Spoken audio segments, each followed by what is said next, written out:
Bienvenue. Aujourd'hui, on va explorer un peu les idées, le parcours de Jean-Marie Le Pen. On se base sur une interview vidéo assez récente, c'est notre source unique.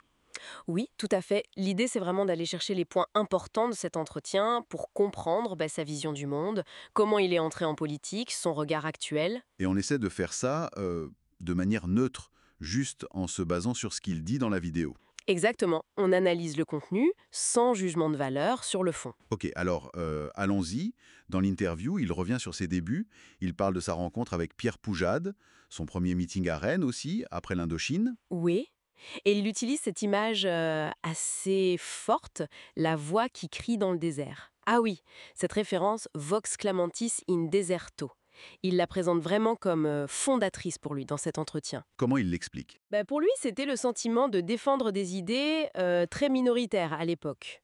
Une sorte de solitude, quoi. Mais il dit qu'il espérait que le désert finisse par se remplir. D'accord. Et puis, à son élection, plus jeune député, en 1956, ça marque cette entrée précoce. Mhm. Ce qui est assez frappant dans ses propos, c'est de voir comment cette posture, un peu de l'avertisseur solitaire, a défini, selon lui, toute sa trajectoire. Et cet avertissement principal, aujourd'hui, quel est-il selon lui dans cette interview? Alors, le danger numéro un, comme il le dit, c'est double.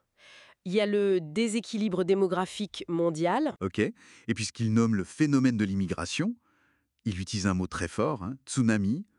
Ah oui, quand même. Oui.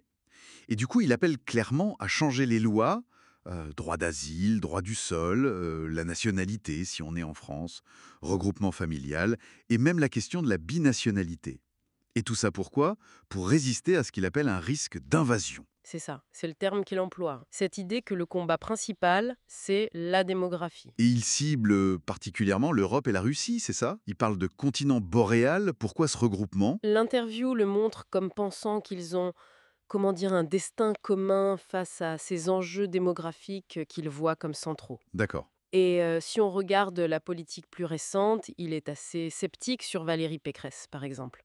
Ah oui. Oui, il doute qu'elle puisse vraiment incarner une forme de résistance. Il dit même que ce sont les événements, l'imprévu, qui vont compter plus que les personnes, en fait. Exactement, plus que les stratégies politiques. Et sur la compétition à droite, Marine Le Pen, Éric Zemmour, qu'est-ce qu'il en dit? Alors, il parle, toujours selon l'interview, d'une saine émulation au début. Il dit que ça a eu le mérite de pousser sa fille à revenir sur ce qu'il appelle les thèmes politiques fondamentaux. D'accord. Ça pose la question du rapport entre les idées de fond et la stratégie électorale, quoi. Tout à fait. C'est une tension classique, mais vu de son œil extérieur, c'est intéressant.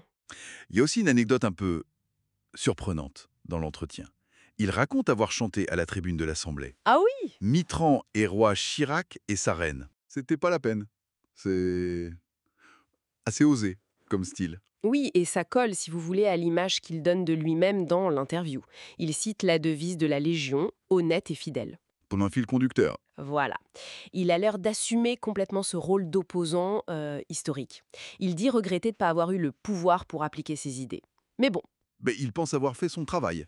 oui, il pense avoir rempli sa fonction, celle de l'homme de vigie, celui qui alerte, qui est constant dans ses messages. Et sur des sujets plus sociétaux. La femme, la famille.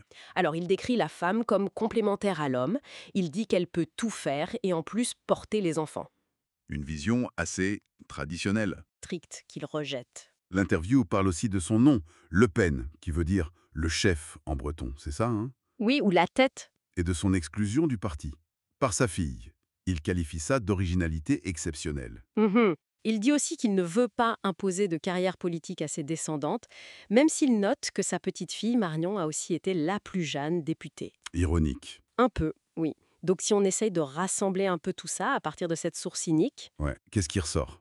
le portrait qu'il dresse de lui-même, c'est celui d'une figure constante. Depuis ses débuts de Voix dans le désert, toujours axé sur la démographie, la défense de valeurs traditionnelles. Et ce rôle d'opposant fidèle à ses idées, perspective politique, qui s'inscrit sur une très longue durée, comme celle qu'il exprime là, est-ce que ça nous aide à mieux saisir les débats, les fractures d'aujourd'hui? C'est une bonne question.